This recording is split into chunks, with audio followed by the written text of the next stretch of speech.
ஜெகமாயை உற்று என் அகவாழ்வில் வைத்த திருமாது கர்ப்பம் உடல் ஊரே. ஜெகமாயை உற்று என் அகவாழ்வில் வைத்த திருமாது கர்ப்பம் உடல் ஊரே.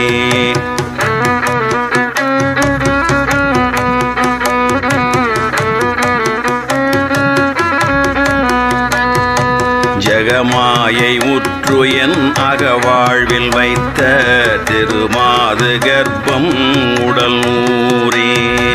தேசமாதமுற்றி வடிவாய் நிலத்தில் திறமாயளித்த பொருளாகி. தேசமாதமுற்றி வடிவாய் நிலத்தில் திறமாயளித்த பொருளாகி. ஜெக